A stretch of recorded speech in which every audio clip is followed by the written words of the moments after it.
All right, I want to make a video about my Shield Arm experience.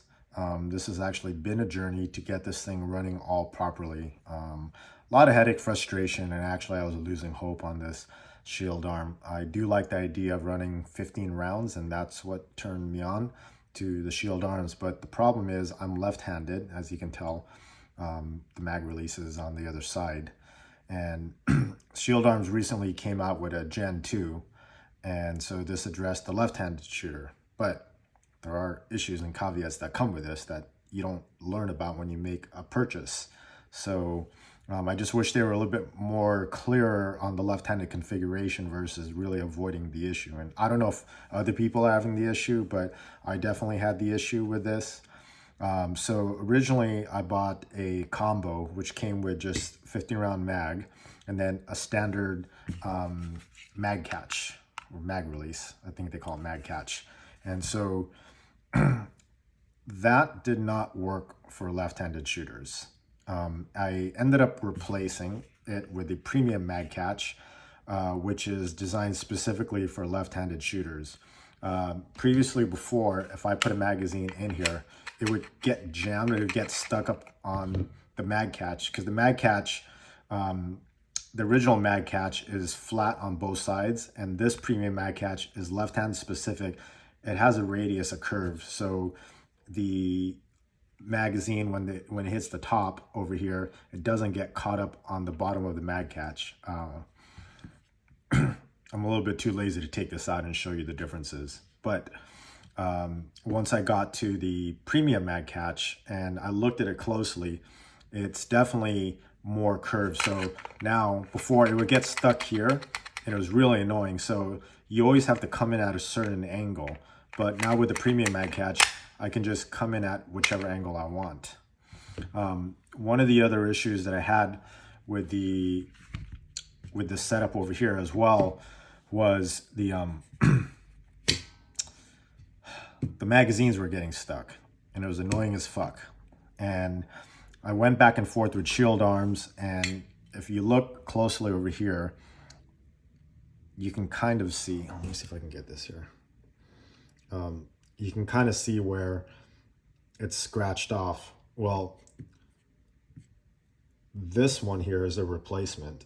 The original electroless nickel, it scratched so much that it started all flaking back. I sent the mag catch and I sent the defective magazine back to Shield Arms. And so what they said was this was in spec. They said the magazine wasn't in spec. It was too wide, I guess. And so it was causing an issue, but I beg to differ just because the original one here was worn out. Now, eventually, once this worn out properly, well, I wouldn't say properly, but once this worn out enough, the magazine started coming out. Because the problem before was when you put this in here and it wasn't ejecting like that, it would come out and it would get stuck. Okay, so there was a lot of resistance on there. So I'm guessing these are a tiny bit wider than the stock Glock magazines, but you know, I couldn't measure with my calipers, so they seemed like they were about right. Either way is you can actually see how there's a groove over here, and this is rubbing up on the original mag catch. So once I swapped it over to the premium one, the problem seemed to go away. So that was another issue. Another issue was this Magwell. This is a Shield Arms Magwell, and this before was always constantly getting stuck. It wouldn't go all the way in, and so I literally had to jam it in every time, and it was freaking annoying. And so, and then when I would push the magazine out, it wouldn't come out. This was happening with the standard mag catch. As soon as I changed the mag catch, this worked fine. So using the Shield Arms, using the Magwell, and using the original catch as a left-hander does not work. So now I own two mag catches, the standard and the premium on here. I really wanted to keep the Magwell for a couple of reasons. One, I think it looks good on the gun, but two, what everyone says about the pinky being kind of like a shelf and keeping this more, your fingers more up towards the trigger guard, it actually does help quite a bit and helps you have a stronger grip. And so, you know, Shield Arms was very good with the customer service. I was getting frustrated, but I didn't want to give up, and I want to figure out how to make this run. And so, you know, they went back and forth several times, and they've done everything to try and help me to get it run. Unfortunately, you know, the first time I asked them about the mag catch, the premium mag catch, they actually said it wouldn't make a difference. And then later, another technical support person said it would make a difference. But at this point, I was already invested into all these magazines. These are $45 each. I got the +5 extension, so this holds 20 rounds on here. And then this piece over here, so I don't know, let's just say 150 bucks in, plus with the Magwell. And I didn't want to stop until I figured out how to make this work, but I was willing to go back to the stock Glock setup with the polymer 10 rounders and even using it with the Magwell, or I'd be able to use it with the Magwell.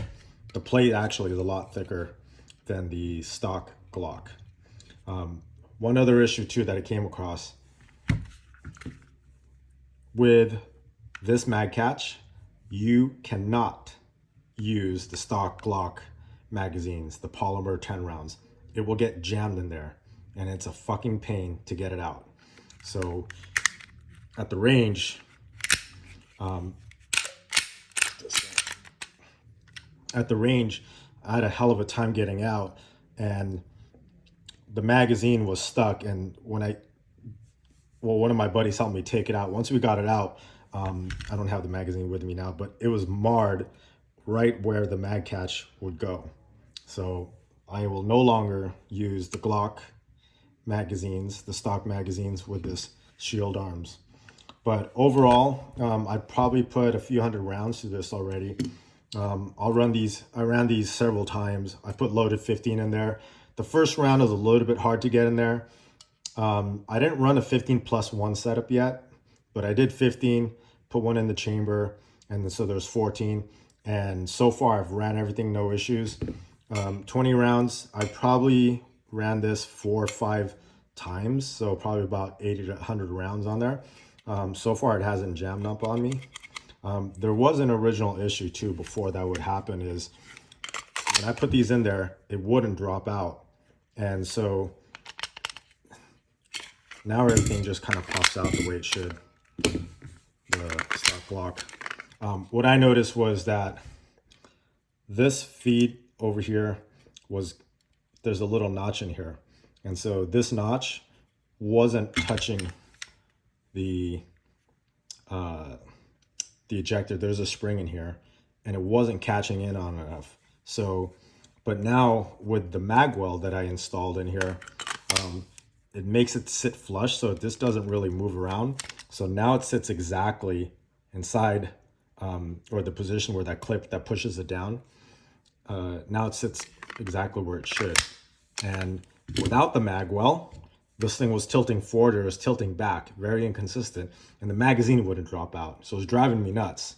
So S15 Magwell, Gen 2, premium mag catch.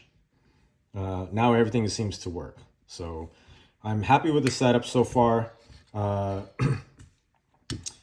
know, I got the 20 just to try it out. I don't know if I'll carry the 20. I don't carry a spare mag, and some of you might fault me for that. So I like the round 15 rounds, and then I do have the option if I want to carry a 20 round spare or a 15 round spare. But either way, at the range, having a 20 is nice, just less load time. So that's my experience with Shield Arms. I'd say overall that they are a great company. They're a small company, but they put out really good products. And their customer service is pretty good, and I think they went above and beyond to help me get this running right. I was frustrated, I'll be honest, but you know, overall, I'm happy with the setup so far, and there's no hiccups with it. So I'll keep running it, and then maybe after I get about 1,000+ rounds out of it, out of running these magazines, I might have another review.